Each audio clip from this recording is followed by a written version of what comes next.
bless. We about to talk about why you fronting on God. Let's work. We call this the delay doctrine. Why waiting? Microphone was low. Apologize for that. The delay doctrine. Why waiting is spiritual infidelity. You ain't paused for clarity. You paused because you didn't want to obey. Warning. This doctrine targets the parasite of hesitation. If you've been praying while procrastinating or calling your cowardice discernment, you coward, this scroll will sting. Side effects may include sudden grief over wasted seasons, clarity that slaps like thunder, guilt over what you called wisdom that was really just fear, and a violent urge to move right now. Welcome to Raw for Epoch 2, day 148. Today we are putting delay on trial and sentencing it to exile. Let's get us into our concept overview of the day on this beautiful day. What a day today. Delay. It isn't passive. It's performative disobedience. It looks calm. It sounds spiritual, but it's a full-blown love affair with control, dressed in reverent language. Waiting too long on a divine instruction is like leaving a signed covenant in drafts. How many of you got some drafts for your life that you ain't clicked send on yet? God didn't whisper so you can schedule him. He moved. You didn't. Here's what you'll learn. Why waiting too long becomes spiritual betrayal, and how to spot the lie that made it look holy. How delay rewires your brain into emotional paralysis and teaches your body to reject obedience. The biological and spiritual connection between hesitation and the erosion of authority. Why asking for confirmation after clarity is just emotional infidelity to your vision. And finally, how to replace the reflex of delay with instant authorship and covenant caliber response time. It's time for our visual metaphor. Immerse yourself. Picture this. Imagine this is you. God is handing you a lit torch in a pitch black forest. Every second you wait before moving forward, the flame dims. You weren't given a flashlight, you were given fire. And fire obeys one law. Move or die. Let me get into my personal perspective. Here's the conscious reality. Delay is always available. It's the easiest menu option in every system. You can romanticize it, overthink it, call it wisdom. But at the end of the day, it's the safest excuse in the spiritual bookstore. And I'm not judging that. Comfort has a script. Delay just recites it. We tell ourselves stories that make delay feel righteous. And patience. Well, patience feels like delay too. Especially when the results haven't caught up to the effort, but they are not the same. You see, patience is rooted in foundation. Delay is rooted in fear. Building a skyscraper, it don't start with steel. It starts with paperwork, blueprints, permits, funding, invisible obedience. You don't get to pour the concrete until the city says you are approved. Same with God. You don't get movement on the vision until your identity passes the inspection. Obedience does not perform for applause. It rehearses for revelation. By the time you're on stage, it's already too late to prepare.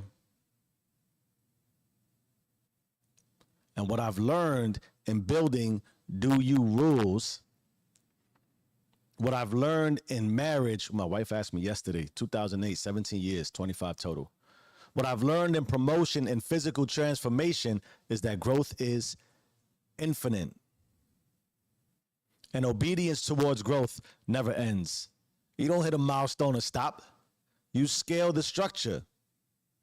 You go from 10 toothpicks to 101, then to 1,001, until the house you build disappears into the heavens.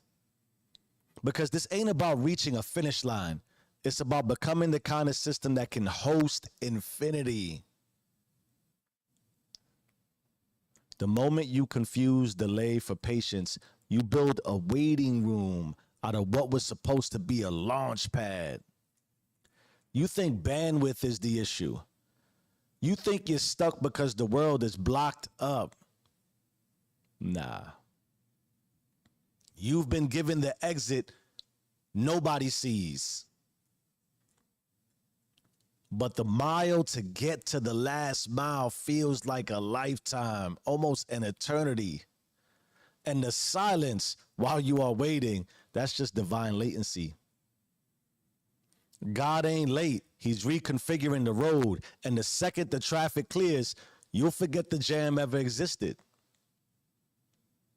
Your breakthrough, the new you, becomes your new baseline. Your everyday reality was once your biggest prayer. But here's the question. Will you remember to grow the road once it is clear? Because obedience does not retire. And the minute you believe you've arrived, you've already begun to regress. Who told you there was an end to this?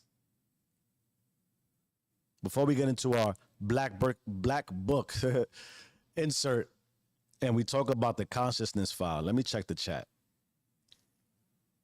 I considered this topic for a multitude of reasons, and it hit me again yesterday. I joined someone's live stream. God bless. 2 million plus subscribers. Was getting he couldn't even speak. He was getting so many super chats. He had to stop and thank the crowd, which was marvelous. It was brilliant. It was amazing. I appreciated every second I watched it. I also watched in massive frustration. And the reality is simple. Like you, when you are striving towards a goal and you've decided to go all in, the same way I said, if you're going to be out, might as well go all in on being all out. You'll live with yourself better. I assure you. But my point to this about obedience and not confusing patience and delay, or delay with patience, is that it's almost this perpetuating state of effort over and over and over. Success is nothing more than an effort play. I know. We go back to our 19. Are we on 99.99 for the month yet? It doesn't sell often because we can't be patient enough between when we went and the delay to actually get what we see for ourselves. What we see is obvious. We see it. That's why we go. We're inspired by it. The mind is a beautiful thing.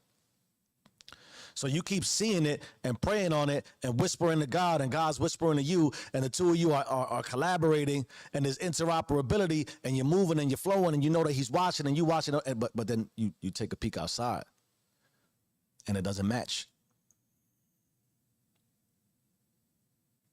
And there will be a delay between 0 to 2 million or whatever that number is, and you may not even get to 2 million. That's a reality too. I had to come to the realization and take a grip on reality that says, who said you were destined for 2 million? You may never get a super chat in your life. That's frustrating. That's frustrating because you're watching it happen. And it's natural to say, but yo, what? I got the same mic. I got the same mixer. I got the same background. I can make the same noises. I could clap and applause too. Then your ego jumps in front. You're like, yo, I flow way better than dude. You know what I mean? All due respect, but it's natural. I got all the talent. We're going to talk about that soon, about how talent sometimes is a mitigating factor in delay. because you feel like, yo, you told me this was the message, right? This is why I pray. But what's the delay? But you got to be patient between what you see, right? What you see and what you see. There's always a delay. God got to work. And a lot of times it really is. And in business, man, we talk about in the information technology space when we're running things, it's the last mile. A lot can go wrong in the last mile. And the last mile is just, you might have come thousands of miles to get to that last mile. And the thousands of miles you traveled, you might have gone faster than it would take you to get that last mile. And that's the most frustrating part, because you can see it, but you can't really, you haven't touched it yet. And naturally you question, what's this delay for? Is it because I should stop? I'm not good enough? I was misguided? That's just a sign for more patience. There's a reality to, in all honesty, if and maybe this is me just convincing myself, but you put in work, and the results, it's like your body. You lift and you lift and you lift and you lift, and you start out, I was 230, dropped to 169. I'm trying to get back to 205. The grind to get a pound is real. But it takes a lot of you have to inundate yourself with calories. You got to inundate yourself with some rest, give the body time to catch up, but all the work was already put in. It's the same thing with your vision. You script and you script and you script and you practice and you pray and you look in the mirror. You write things down, you manifest, you create new connections, you build new networks, you do everything that the book said to do. But it doesn't really guide you, at least, and I shouldn't say it doesn't. The reality of the emotional experience for patience, for that last mile, it's not inconsequential. It's really raw and real, because it implies it took a long time to get there, and you just stuck in traffic. There could be a fender bender up there. God is fixing an accident that took years to manifest itself. Oh, also, it also could be just the last ditch effort. I guess you want to call it the devil, your spiritual enemy, your ego, that your repressed trauma, trying to give you one last push to not go. That's what that really is. So there's a massive accident on exit 11, and you try to get there, and horns are beeping. It's loud. It's noisy. You can't. There's nowhere to go. Even the emergency lane is blocked off. That's God asking you to be patient. You did the work. You traveled. The last mile is crucial. Where you at, chat? Where you at, chat? Where you at, chat? All right, let's get into the black book insert for the day. We're calling this the consciousness file delay. Consciousness does not measure time by clocks. I know that sounds odd because we tick tock all the time. It measures time by movement of identity. You either moved on what you knew, or you trained your system to treat clarity like a false alarm. Every time you delay, your system flags it like a glitch. Wait, I had the green light, you saw a lane, but I slammed the brakes. That contradiction, that start, stop, pause, corrupts your spiritual coding. Now your consciousness don't trust your decisions, and your decisions don't trust your spirit. You get what I'm saying? That's why interoperability and collaboration between everything that's afforded to you through consciousness is important. There has to be a subservient understanding that whatever is guiding you, whether it's consciously, spiritually, physically, is doing what it's supposed to do. Otherwise, your decisions don't trust your decisions. Here's the internal breakdown. You get the download. You get the message. The higher mind lights up. The part of you that plans, sees the vision, sees the chessboard from above. It's like the blueprint flashes in front of you. This is it. Move now. You got the signal. God spoke to you. God touched you. You had the dream, the vision. It flashed. Move. but you freeze. You freeze. And that moment of stillness is that fast.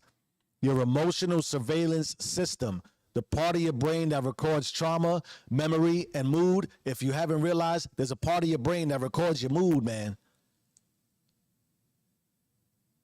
So when you freeze, it clocks that stillness like it's a threat. And your system says, hold on. Movement must be dangerous. So let's reward the pause. So the initial spurt of emotional positivity for, oh my God, the vision, I got the message. And then you pause on it. Now you're interpreting it as something must be wrong. It's dangerous. And in order to make yourself feel good about pausing, your body, your brain, your spirit will reward itself. Why? Here comes the dopamine, the internal plug for pleasure. But it's no longer linked to progress. It starts handing out hits for playing it safe. You delay, reward, delay, reward, delay, reward. You just installed a new pleasure loop that pays you to procrastinate. You've built a home of hesitation. You've assigned your joy to stalling. You've made the stall feel sacred.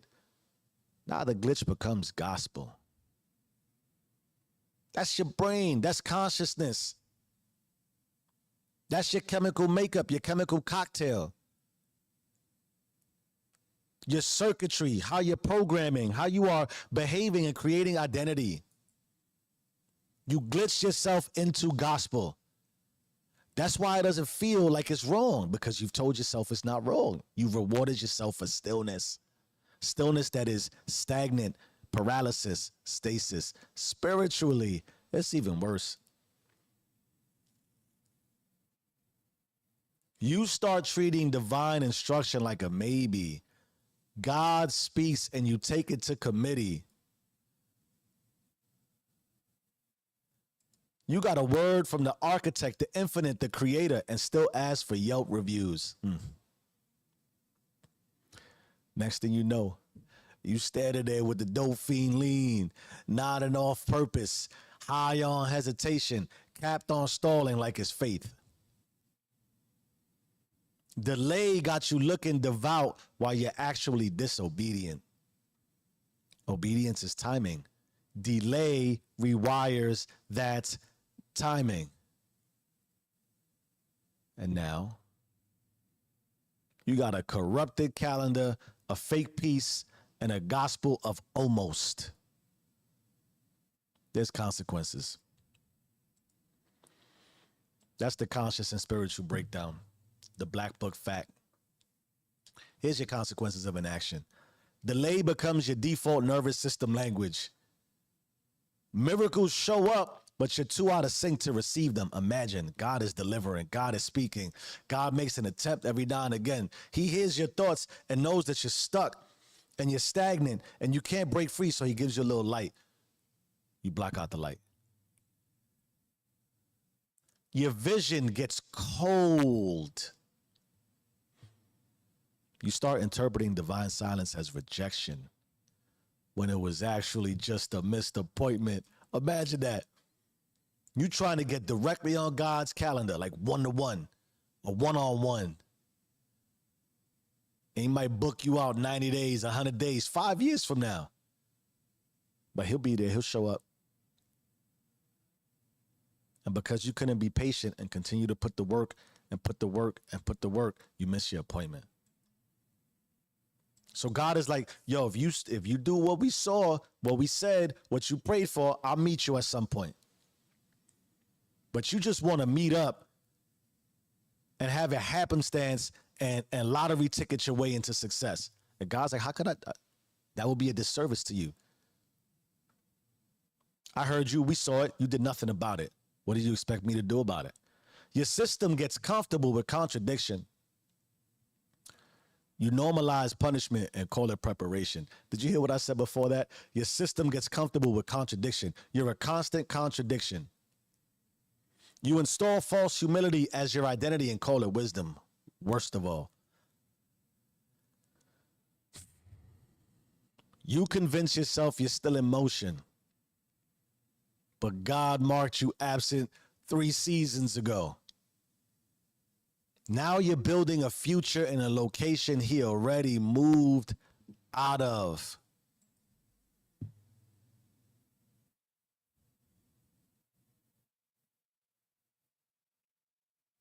I got nothing to say about that. That's enough. Here's how to lock daily remembrance. Let's figure this out because those consequences are brutal. You can ask yourself daily, what instruction have I already received but pretended I needed more confirmation to follow? Imagine me being 600 and something videos in, 100 and whatever days live, although I took 2 days off recently. And then going to somebody like, yo, you think I'm doing it right? You think this is what I should be doing? Are you kidding me? What confirmation do you need? Just keep doing it. The business is stagnant a little bit. You're bleeding a little bit into the red. That's okay. The market does that, right? You see the market? It swings violently, upwards and downwards. You got to weather the storm. There's going to be turbulence. When you're in a season of turbulence, you don't need more confirmation. That relationship, you already know what to do with it. That career path, that job, the education, whatever it is you need. Why do you need confirmation? You've already received the confirmation. What instruction have I already received? The minute you pivot, pause, or stop is the minute you install disobedience, is the minute you will shoot yourself full of dopamine to reward you for doing nothing. And then distraction comes. And then you start to rationalize this thing. And then 5 years passes. And you wake up like, yo, what if I would have just, what instruction have I received already? Here's something else you could do. Do something uncomfortably obedient the moment you feel clarity. I need to fix my physical body. Go walk. Go run. Pass out running. Just follow the instinct and the intuition. Follow what God created, universe, your subscription for $99.99 that you're super chatting. Follow it. Do something uncomfortably obedient as soon as you feel it. That's the clarity. I got clarity. I know I can see it. Yo, if you can see it,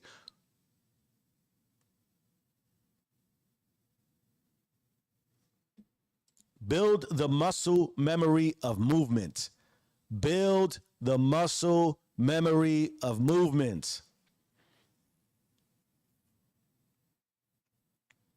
I have thousands of days, 4 a.m. or 3 a.m. It sucks still. And I give myself a day here and there. And then every time I think about falling back into comfort, I muscle memory reflex. Boop. My day is scripted. Sometimes you got to pause from the day. Don't misconstrue the two. Rest and patience for pause and delay. You know when you've built the muscle memory because you'll get worried that, yo, if I don't do this, if I don't get up when I said I was going to get up, if I don't be where I said I was going to be, if I don't do what I said I was going to do, if I don't ingest that knowledge, if I don't consume part of what makes my vision come to fruition, I'm going to get uncomfortable about it. I can sell you that. You do enough of what you want to do for yourself towards the way you want to move, you'll be uncomfortable not doing it. The way you're uncomfortable today to do it, the way you're uncomfortable to start. Comfort will become uncomfortable. The more muscle memory towards movements.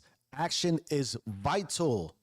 Yo, I was reading something that said the evolution takes sometimes a generation to manifest itself as normalcy, right? And the information age is exploding our ability to evolve where, you know, if you go back to the days of Jesus, it's not like Christianity was adopted day one. There was a lot of no gustos. Oh, I think he was crucified. You understand? How long before that was adopted? Thousands of years or whatever it was. Now, Somebody comes up with something, and within our own generation, I think that's what's creating massive conflict, is that there's so much information to process, so much possibility. We can see so much consciously of what we could do, and it's just like, boom, do it, boom, do it, boom, do it. And everything you talk about technology, AI and what it's doing, all these things are positives. We're a little scared of it, right? But if you don't move, you will be so far left behind. Like I said earlier, by the time you go to figure out where to move, God's already way past that. Why? God is all. He loves you individually, but he can't wait on just you. How many other people, how much more selfish are we going to be with our self-centeredness? That's part of it too. That you delaying your move could delay somebody else's future. Imagine that something that you've been called to do could be impacting other people, and because you don't do it, you don't get the chance to impact. God got to go look somewhere else. Now it delays that. You'll get the reward.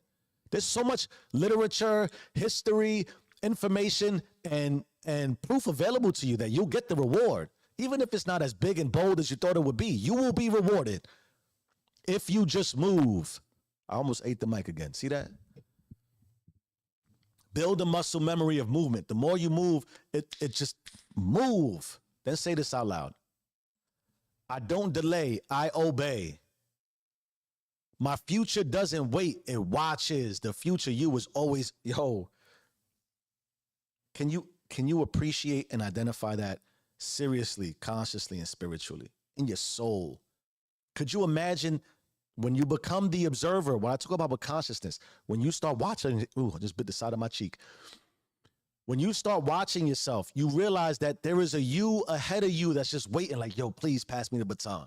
Please pass me the baton. Please go lift those weights. Please go get that knowledge. Please go brush up on your speaking skills. Please go brush up on your networking. Please go get more prayer with God. Please go do more things that benefit me. So when you pass me the baton, I go. The way that we're evolving as fast as we are, consciously as generationally speaking, is the way your life and your future could change that fast. My future doesn't wait, it watches. I can feel my future salivating. It's salivating. It's salivating. It's waiting. It inspires me to move. I can't do that to my future you. I'm parenting my future. I'm giving birth to my future. Understand what that means, the nurturing of your life. Your future is watching you.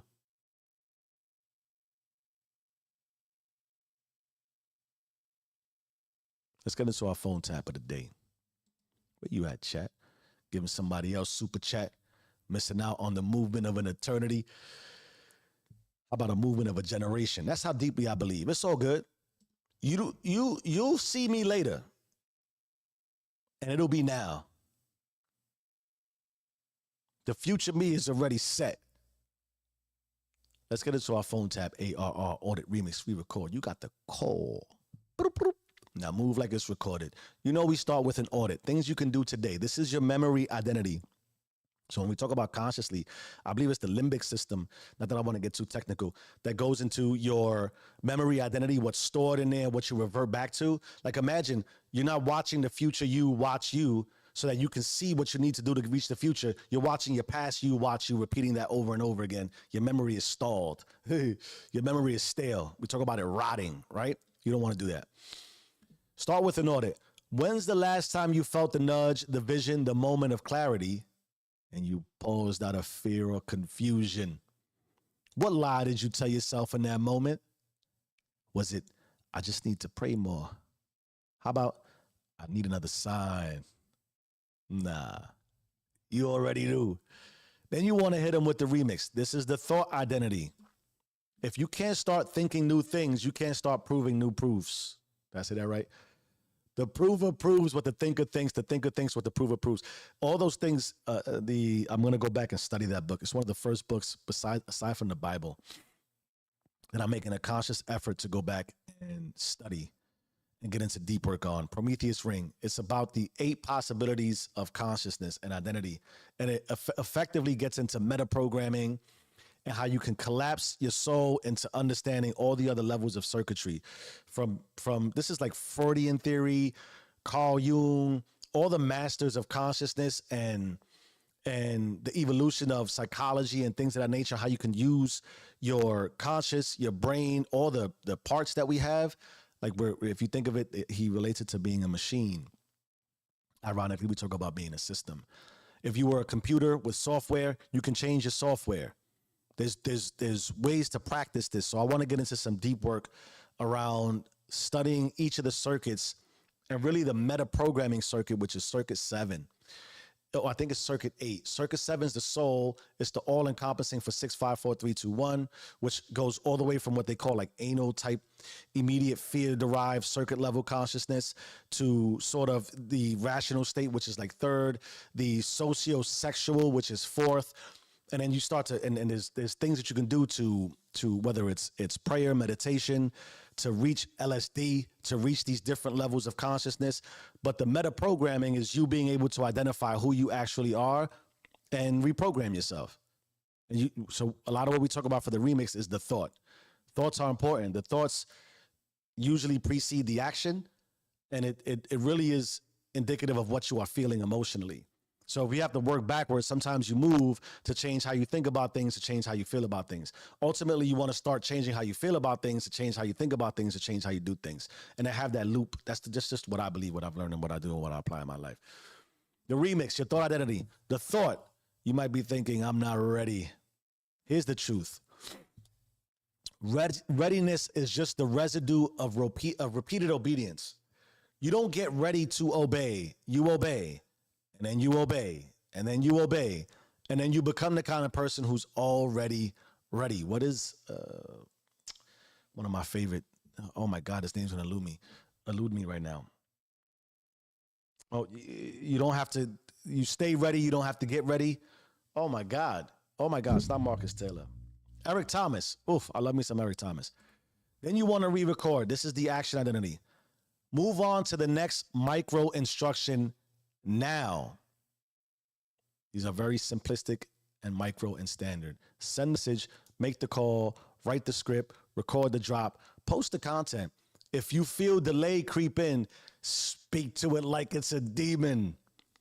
You're not wisdom. You are warfare. Rebuke that thing, man. Delay is the devil. If you want to use some of that traditional dogmatic scenarios, delay is the devil. Don't let it creep in, dog. You don't need another sign. You know how I know? You are the sign. And every time you delay, you disrespect the architect. You know who the architect is for me? It's God, it's root, it's source. It's the infinite. When you delay, you disrespect the architect who gave it to you.